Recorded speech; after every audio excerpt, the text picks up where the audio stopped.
जय हिंद दोस्तों, इस बार वन रैंक वन पेंशन 3 में बदलाव तो होगा, लेकिन एक अच्छा बदलाव होगा और आपकी जो पेंशन है उसमें बढ़ोतरी होगी। क्यों होगी, सारे तथ्य मैं लेकर आया हूं और दिल्ली से सीधे वॉइस ऑफ एक्स सर्विसमैन के वीर बहादुर सिंह जी हैं और उनसे मेरी बात हो रही। उन्होंने ऐसी ऐसी चीजों पर पर्दे खोले कि आपको सुन के हैरानी होगी। सरकार की मजबूरी थी, सरकार जान रही है कि उनके साथ गलत हुआ है। अफसरों की क्यों बढ़ी है, जवानों की जैसी की बढ़नी चाहिए, सरकार मान रही है और ये शायद सुधार और बदलाव आपको आरोपी 3 में देखने को मिलेगा। आप सीधी बात सुनिए, इस वीडियो को बिल्कुल आप डिनाई मत करिए, पूरा वीडियो देखिए, आपको पता चल जाएगा आगे होने वाला है क्या। इस बार जो आरोपी 3 रिवीजन होगा वो पिछले गलतियों से सबक लेगी। क्योंकि एक टेक्निकल पॉइंट बता दूं कि एक नोटिंग में हमें एक पत्र मिला है, एक लिखित मिला हुआ है कि ओआरओपी की कंसेप्ट को, जो हमारी घोषणा है बीजेपी सरकार की, उसको लागू किया जाए विथ मिनिमम बजट। तो एक नोटिंग में लिखा हुआ था, उस नोटिंग का मिनिमम बजट के चक्कर में इन्होंने हमारी डायरेक्ट एंट्री हायर रैंक वाला था, आउट ऑफ टर्न प्रमोशन वाला था, इनको डाटा से बाहर कर दिया, एवरेज पे ले आए, एमएससीपी में सब्सटेंटिव रैंक को काउंट नहीं किया, आदि आदि। जो प्रोटेक्शन था, जिसका लाइव डाटा नहीं मिला, 21 मान लो 21 साल का मिल गया, 17 साल का नहीं मिला तो 3% के हिसाब से कम करते गए, 17 का मिल गया 21 का नहीं मिला तो 3% के हिसाब से बढ़ाया नहीं। ये सब कट किया है इसलिए कि ओआरओपी की जो प्रोमिसेस है उसको फुलफिल करे विथ मिनिमम बजट। तो जो वर्डिंग है मिनिमम बजट, वही ये सब समस्याओं की देन है। इस बार सुधरेंगे। बिल्कुल देखा, आपने देखा, सर ने कहा है कि आरोपी 3 में इस बार देरी हो गई है। सरकार ये अंदर मन से स्वीकार कर चुकी है कि क्योंकि गड़बड़ हुई है और एक ही सेंटेंस उन्होंने कहा है कि आरोपी concept with settlement with minimum budget. यानी मिनिमम बजट का मतलब है बजट है, उसके बाद सेटलमेंट है और उसके बाद तमाम चीजों की डिस्क्रिमिनेशन क्रिएट होती है, जिसको बोलते हैं बैक कैलकुलेशन। उसी कारण से मैं बता दूं कि जो प्री मेच्योर वर्ड है उन्होंने कहा था हैंसफोर्थ 2015 में। बिल्कुल बिल्कुल। लेकिन उसको इम्प्लीमेंट किया ओआरओपी 2 में 1 जुलाई 2014 से। तो जब आपने हैंसफोर्थ किया तो उनको क्यों नहीं दिया? बाकी जो आपने उस समय ओआर का क्लॉज लगाया नहीं था, जेसीओ का जो क्लॉज लगाया था वो गलत क्लॉज लगा दिया था, उसका अमेंडमेंट 6 जुलाई 2017 को कर रहे हो। तो जो आप अमेंडमेंट कर रहे हो, नया एडन कर रहे हो जुलाई को, तो एज पर सुप्रीम कोर्ट के एस्टैब्लिश लॉ के अनुसार आप 6 जुलाई 2017 के बाद रोक सकते हो, पहले वालों को देना चाहिए। तो मिनिमम बजट में वो भी कट किया। जैसे एक्स पे का कट ऑफ डेट इन्होंने 1 जुलाई 2016 कर दिया। तो ये सब बजट कट करने के लिए ये एनोमली पैदा की गई है, जिसको इस बार सरकार ध्यान रखेगी। इन मैटरों को, एक आध मैटरों को लेकर हम लोग कोर्ट भी गए एक्सपे को लेकर। बहुत बहुत अच्छी बात कही, बहुत डिटेल में बात आपने, शायद मैं आपको जस्टिफाई कर सकता हूं कि मेरे पास ये 7 नवंबर 2015 का लेटर है। यानी ये लेटर बना और इसके बाद आरोपी 2 में आपको प्रीमेच्योर रिटायरमेंट अलग हो जाते हैं, या आपका जो मिनिमम या जो एवरेजिंग वाला सिस्टम है, या आपको एक्स ग्रुप को अलग तरीके से आप टेबल नंबर 8 बना दी जाती है।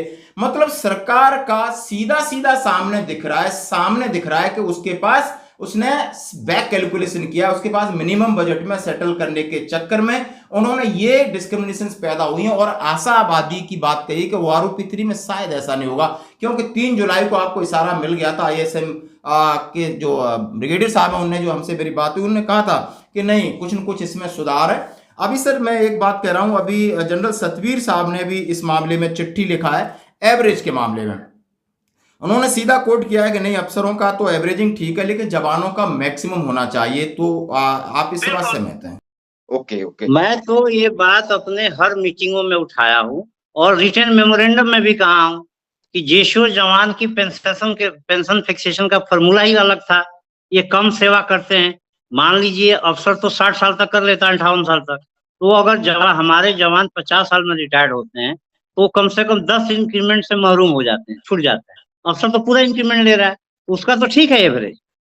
हमारा जो कम सेवा है, 8 साल 10 साल 15 साल कम सेवा करते हैं और इंक्रीमेंट से वंचित रह जाते हैं due to lack of service, तो आप हमारा एवरेज उनके फॉर्मूला के अनुसार थोड़ी हमारा फॉर्मूला दे सकते हैं। तो हमें तो आपको मैक्सिमम पे देना पड़ेगा कि जो बेस ईयर है, चाहे किसी भी रूप में मैक्सिमम पे गया है, वही सबको दे। बहुत अच्छी बात का तो ठीक है। बिल्कुल बिल्कुल। बिल्कुल कहा कि जैसा कि आप लगातार देख रहे हो कि अधिकारियों की बढ़ोतरी है, लेकिन उन्होंने अभी सीधा कहा है कि ओआरओपी का बेसिक कॉन्सेप्ट है जो जल्दी और कम उम्र में रिटायर होते हैं, और जो अधिकारी हैं वो लगभग 55 प्लस रिटायर होते हैं, और लगभग एनसीओ आपको 35 से 40 तक आर्मी के अंदर इसी तरीके का है, बाकी एयरफोर्स में ज्यादा कर सकते हैं। लेकिन इन्हीं के लिए ओआरओपी थी, और बेसिक कॉन्सेप्ट भी ओआरओपी का यहीं लिखा हुआ है। और यदि आप जेसीओ और एनसीओ को फायदा देना चाहते हो तो आपको एवरेज में जाकर के, एवरेज नहीं मैक्सिमम में जाकर के उनको उनकी पेंशन आपको फिक्स करनी पड़ेगी, और तभी ओआरओपी का जो असली चीज है, जो असली आपका इंटेंशन है देने का, असली उसका कॉन्सेप्ट है, जवानों को पूरा होगा और सीधा सीधा लाभ मिलेगा। सर देखिए, हम लोग आशावादी हैं और आशावादी रहना चाहिए। अपेक्षा है रिस्पॉन्स होगी। और दूसरी जो कई इशू है लेके हम लोग कोर्ट में भी हैं, हम लोग चुप तो बैठे नहीं है, सरकार से भी वार्ता हो रही है, एक्सपेक्टेशन है, और कोर्ट से भी एक्सपेक्टेशन है। तो लड़ाई दोनों फोरम पे, दोनों फ्रंटों पे जारी है, और जी सरकार को एक्शन करना चाहिए। और मेरा जो अनुमान है कुछ न कुछ एक्शन करेगी। डाटा ले रहे हो तो जहाँ हमारी लाभ होने वाला है वहां पे स्कूट कर रहे हो, मतलब हमें दौड़ा रहे हो और पैरों में जंजीरें बांध रहे हो। दूसरा, इसमें इन्होंने क्या किया है कि एमएससीपी को सब्सटेंटिव रैंक में काउंट ना करके आगे की रैंक में काउंट किया है। जैसे सिपाही है, वो एमएससीपी ले रहा है, तो उसको हवलदार में लेके, हवलदार में क्यों लेके गए? 1 रैंक 1 पेंशन, रैंक तो उसका सिपाही है, वो तो फाइनेंशियल अपग्रेडेशन है, सब्सटेंटिव रैंक नहीं है उसका, वो इन्होंने किया है। दूसरा, इन्होंने गलती क्या किया है कि जहां इनको डाटा ब्लैंक मिला है, जैसे मान लो इनको 21 साल का लाइफ डाटा है, मिनिमम और मैक्सिमम पे कब गए हैं, 17 साल का डाटा नहीं है, तो इन्होंने क्या किया, ईयरली 3% के हिसाब से हर साल घटाते गए। और मान लीजिए आपका 17 का डाटा है, 21 का डाटा नहीं है, तो वहां आपने, इन्होंने क्या किया, जो 17 का डाटा वही 2100 लेके चले गए। और क्या है कि जिस रैंक का डाटा नहीं है उसको लोअर रैंक से प्रोटेक्ट किया हुआ है।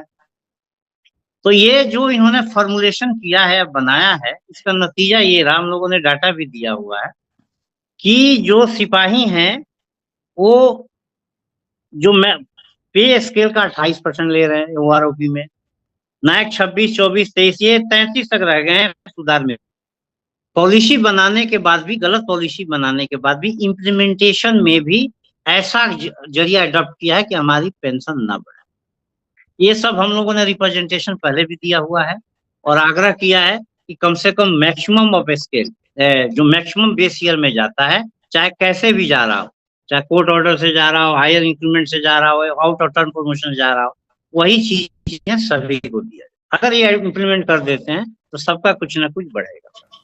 बहुत अच्छी बात कही। जैसा कि आप बहुत ध्यान देना पड़ा होगा, इसका जो टेक्निकल एक्सपेक्ट क्या है उन्होंने कहा है, उन्होंने कहा है कि ये अफसर के लिए था एवरेज, और जेसू जवान के लिए मैक्सिमम था, तीनों सर्विस के अंदर। और उसके अंदर जो भी किसी का भी, बहुत सारे आप अब देखते हो जिसका आउट ऑफ टर्न प्रमोशन होता है, बहुत सारी ऐसी चीजें, लेकिन उन्होंने उसको एवरेज करके आपके लिए ये जो बढ़ने वाली चीज थी, जो आप ओआरओपी टीम 2 में आपने इसका हाल देखा होगा। और उन्होंने बोला है, एमएससीपी की बात की कि आप फिजिकल प्रमोशन को और फाइनेंशियल अपग्रेडेशन को साथ मत मिलाइए।